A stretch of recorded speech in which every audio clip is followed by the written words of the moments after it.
আচ্ছা, আজকে আমাদের এই ইমাম সর্বভারতীয় ইমাম সংগঠনের পক্ষ থেকে আজকে আমডাঙ্গা শাখায় কি আলোচনা হলো?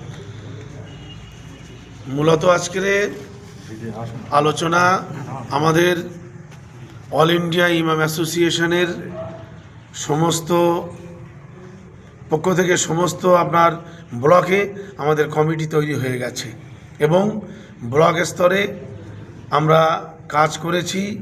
বিভিন্ন সমস্যাগুলো সমাধানও বাস্তবে করা হয়েছে। সেই তার বাস্তবতা নিয়ে আজকের আমডাঙ্গা ব্লকের মধ্যে একটা মিটিং ডাকা হয়েছিল। তাতে করে আমরা প্রায় 50 জনের মতো, কম বেশি 50 জনের মতো ইমাম মুয়াজ্জিন সমাবেত হয়ে আমরা মত বিনিময় করেছি। আজকে প্রথম মত বিনিময়ের মধ্যে অনেকটাই সুন্দরভাবে উঠে এসেছে যে ওনারা অল ইন্ডিয়া ইমাম অ্যাসোসিয়েশনের কর্মকাণ্ড এবং কর্মপদ্ধতি এবং ইমাম মুয়াজ্জিনদের যে সমস্যাগুলো বাস্তবে তা সমাধান করে দেওয়া হয়েছে তার চাক্ষুষ প্রমাণ, এগুলো শুনে অত্যন্ত খুশি হয়েছেন এবং ওনারা এই সংগঠনের সঙ্গে আছেন এবং থাকবেন।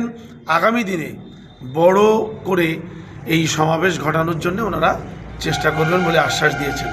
আচ্ছা, ইমাম মুয়াজ্জিন সংগঠনে এটা চিরাচরিত একটা সমস্যা দীর্ঘদিন ধরে রয়েছে, তো আগামী দিনে এই সমস্যার সমাধানটা কিভাবে করা যাবে?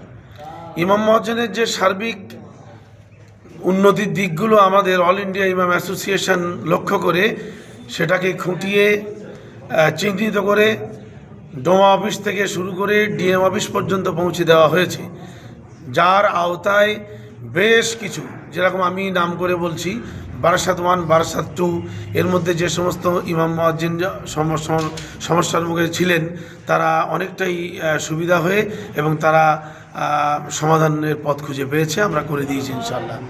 আগামী দিনে ইমাম মুয়াজ্জিন তাছাড়া সকল মুসল্লিদের জন্য এই ইমাম সংগঠন থেকে কি বার্তা দিতে চাইছেন সকল? আগামী দিনে আমরা চাইছি অল ইন্ডিয়া ইমাম অ্যাসোসিয়েশনের ছাতার তলায় সকল ইমাম মুয়াজ্জিন চলে আসুক।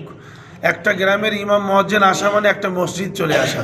একটা মসজিদ চলে আসলে কয়েকটা মানে ফ্যামিলি বললে কি একটা গ্রাম চলে আসা।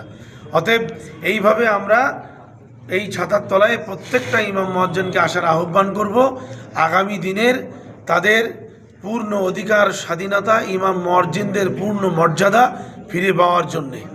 আগামী দিনে এই যে ইমাম মুয়াজ্জিন যারা একত্রিত হলেন বিভিন্ন ব্লক বা বিভিন্ন জায়গায়, এদেরকে নিয়ে আগামী দিনে সামাজিক কি কর্মসূচি কি করতে চলেছে?